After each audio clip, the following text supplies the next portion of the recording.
Janani, Siddharth, Dabba. the Dabba's contents, which will soon be over here. We have a yummy lunch today actually. There's a papaya and local pear and pomegranate fruit salad. Local pears. Yeah. And look at this. This is a chana and cucumber and tomato and onion creamy salad with cashews. Yum. And a cabbage and carrot and gobi palya. Which is like Dry nice, veggies. dry and crispy. Yeah. And has peanuts. I always like having a combination of textures in things. Yeah. Peanuts. And then there's brown rice and a greens and lentil dal. And the flaxseed laddu. Oh yes, the flaxseed laddu. So, welcome again to Dabba Stories. In today's session, Janani and I thought we'd chat a little about education. You see, when we first met 4 years ago, it was very surprising that our views on education just perfectly aligned. Why? Surprising given the context. Right, because so I just finished my PhD in ecology. I've been in the schooling system, in education for, I don't know, most of my life. And I'm a 6th standard pass. So I stepped out of the mainstream education system when I was 12 with my family. And I've been homeschooled since then. Actually went back to college multiple times as a teacher. But since my 6th standard, I've never given an exam. Unless you count the French class exam. yeah, and way too many exams. But don't ask me about them now. They're all thankfully long enough back that when people call me up and ask me for advice about exams, have fun, be confident. Why exactly are you writing that again? But anyway, generally, what do you think it means to be educated? I think I can crystal it down to one thing. I think you need to know. Hello. We got an incoming call. Now it's on flight mode. And Siddharth, you were saying? Oh, no, you were saying. I asked you what does it mean to be educated? Yeah. So I think I can crystal it down to saying that if you know, I feel like the process of education is about figuring out who you are and what you want to do. And what is your impact that you want to make on the world around you. I think that's... Or role. Role, yeah. What Impact is your role? and role. Huh. I think that's what my education was about. And there's lots of tools and tips on the way to arm me with being able to fulfill my role. But mostly it was about who are you, what do you want to do. And once you know that, you're much better able to go out and arm yourself with what you need to do. It's interesting because for a long time, even now, if someone asked me, what do you want to do? What's your one goal in life? And I don't know. I was always and still am the kid who's interested in everything. That happened, I don't know, when I was in school, when I joined undergrad.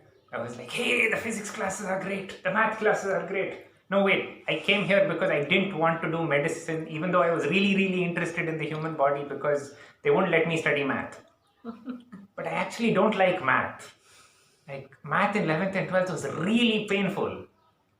But then people actually introduced me to what real mathematics is. But no, actually I'm a biologist. But this lab stuff, no, not me. But ecology, being out in the world and everything.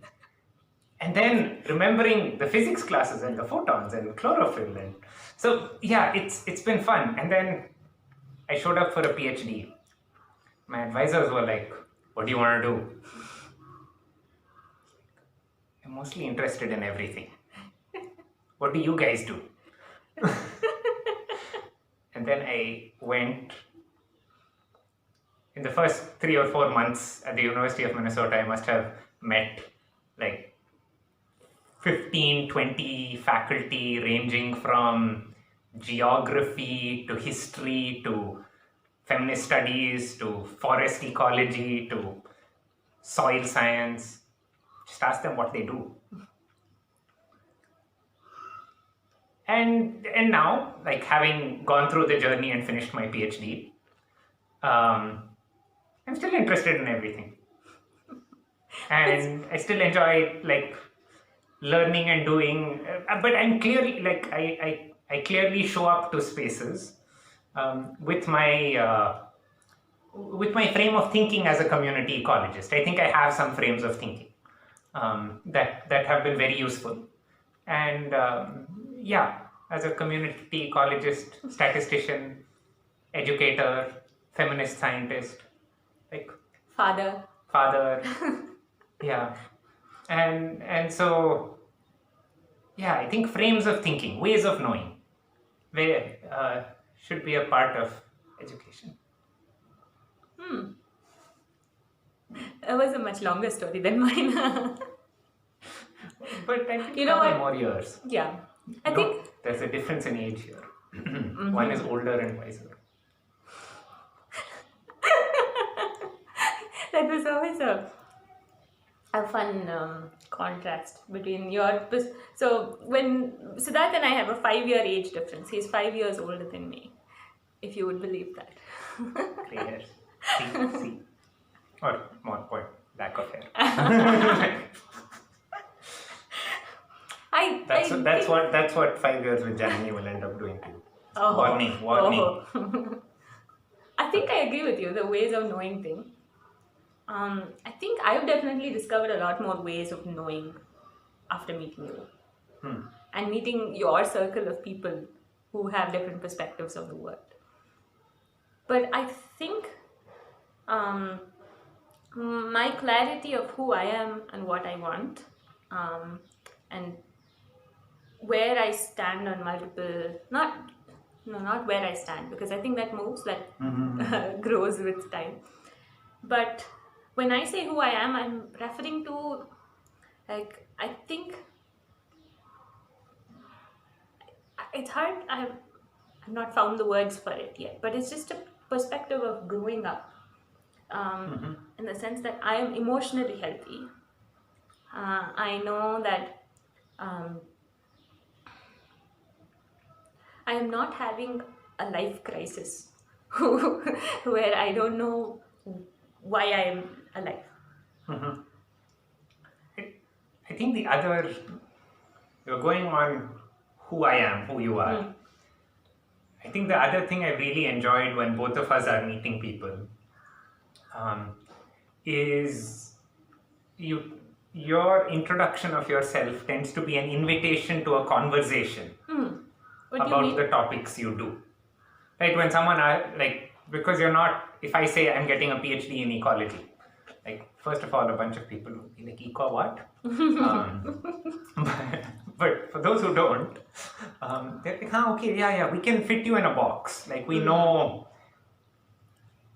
what box to put you into based on that introduction. But I'm increasingly not doing that introduction. I have been for the past few years.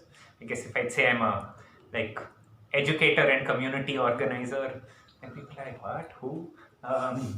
But Janani is from the very start. She's like, I connect children to nature. They're like, oh, so cool. And that always gets responded to with a story. And so I feel like it's all the more important, and maybe I've just spent too many years in academic institutions that like putting people in boxes and defining those clearly. But I feel it's very important that introducing ourselves should be an invitation to a conversation of learning. So that actually reminds me of how I approach students that I'm working with and children that I'm working with.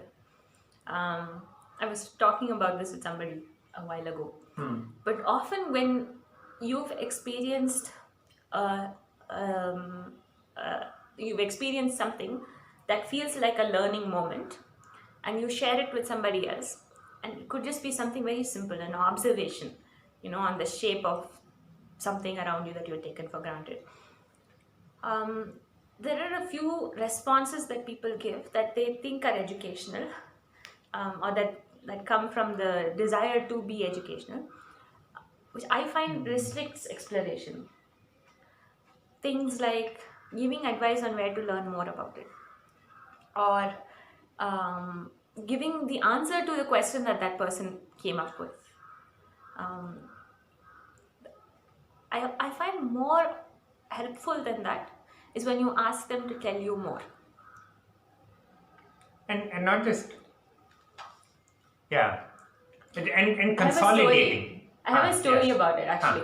So I did a lot of learning on this, and I used to keep feeling that I wish somebody talked to me like that, the way I was talking to the students that I was working with.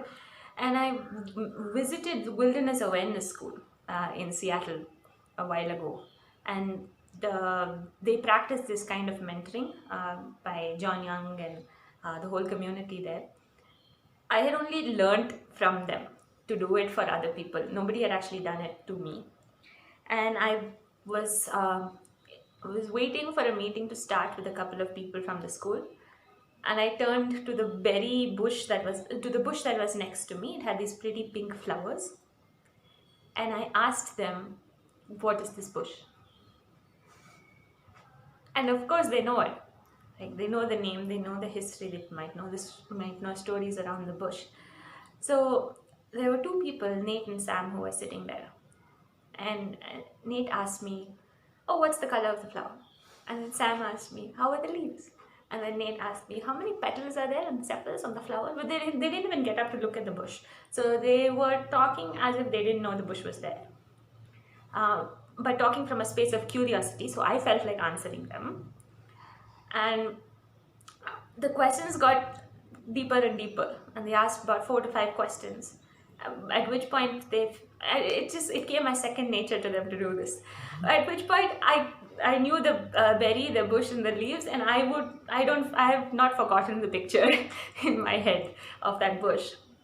And only after doing that did they give me the answer, because they figured, okay, by now she can figure out the answer by herself. If they had just told me that was the salmonberry bush, I might have forgotten how it looked. Mm-hmm. And it was curiosity that was driven by me, that I'm now fed with more curiosity for that experience. So And I feel like, separate from that experience, or in addition to that experience, I feel like a lot of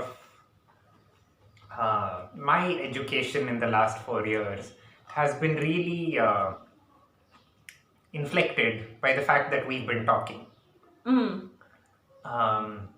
Initially, for a lot of the time that she was here, I was on the other side of the world, we talk a lot on the phone, understandably.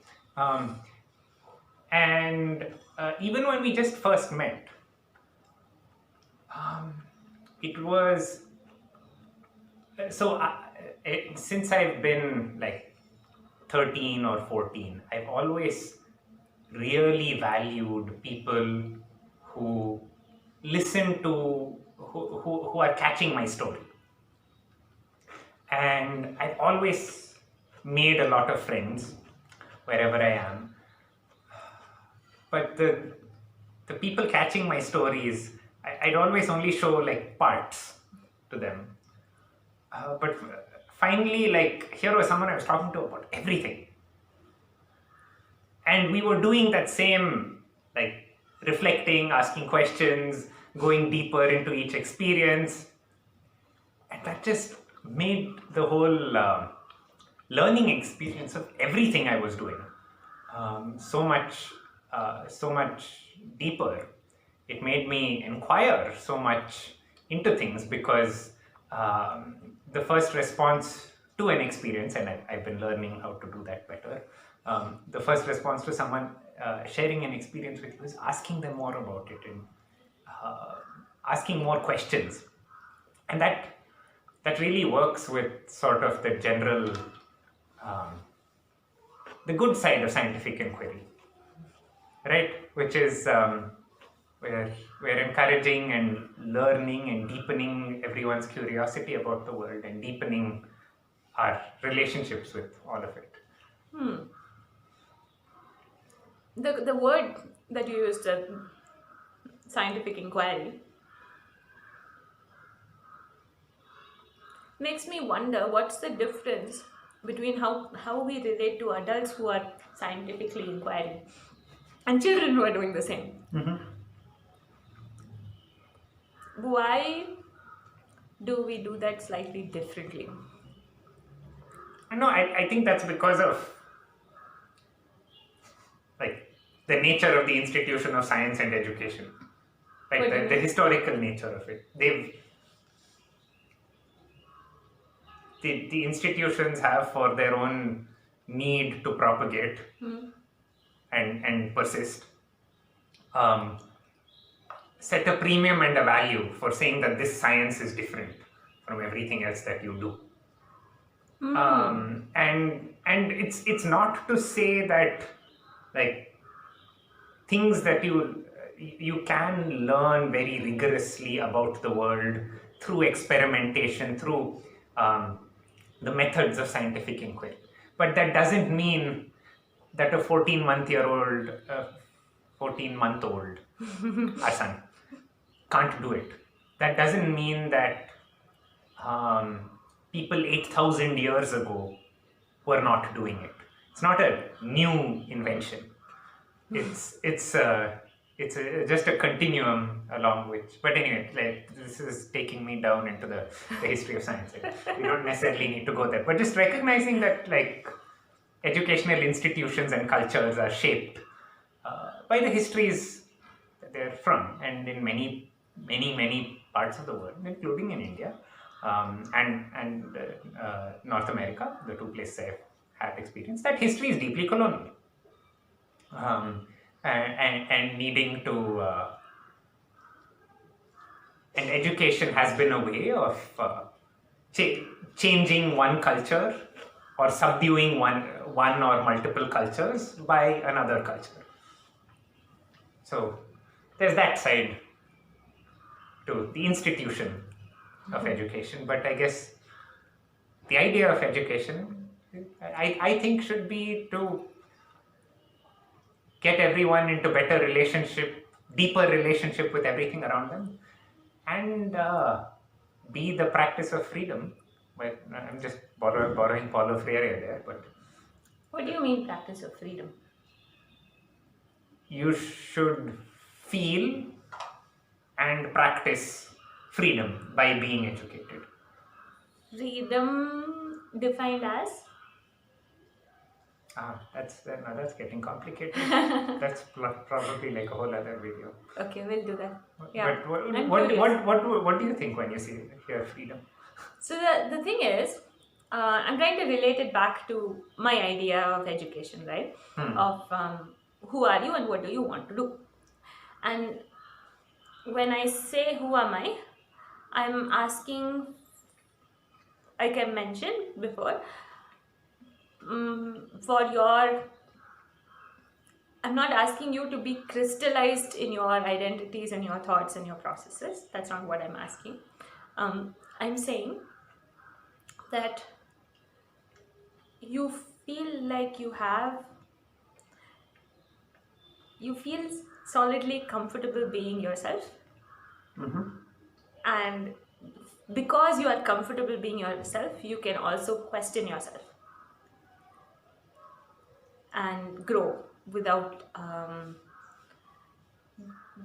this self-doubt that tends to plague us.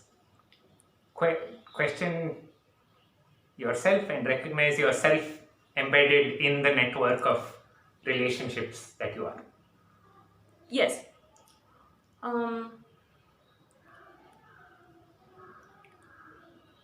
The network of relationships part for me, through my education, came when I went to the what do you want to do part. Somewhere in between growing from who are you to what do you want to do is where you recognize where you are and who's around you and who relates to you. But the capacity to identify um, safely and peacefully with yourself, and therefore relate to the world through that, has been something that's really strengthened me. I'd say that's a good definition of freedom right there. Yeah, I was just wondering if we're talking about this similar things from different perspectives. Yeah. I'd say the ability and the time, the space, the nourishment to um, identify who you are at this time. Yeah. Yeah, I really love it how in so many cultures of the world, like a single person doesn't have a single name. Like they have a name as a child, they have a name when they're a little older, they have a different name later. That just matches so much better with that idea of identity that you're referring to, and that also gives a different conception of of education, cause and learning. And What was your name as a child? what was my name as a child? You're saying that. Did you have a different name that people called you as a child? I don't think so. No, I don't think so. I'm not in one of those cultures currently, but Oh, okay. yeah. But I mean, even if you think about it, like to only name a child after a couple of years gives them the freedom to be like Chintu, Buntu, whatever else. Yeah, Achintya is going to scold us a bit for that one in a little while. See, I didn't bring up Achintya here. You did. You said So, Chintu. Achintya, please scold her. Okay. I feel like that's a good pausing point. Yeah. And now we can actually get on to eating. Janani has done significantly more eating than me. It shows you who did significantly more talking. I don't think so. I was just deeply listening. So I wasn't eating while deeply listening to you, Janani. Okay. Deeply listening. Actually, I'd be curious if you guys had responses to anything that we meandered through. Yeah. And thank you for joining us on this meander. Looking forward to more of them.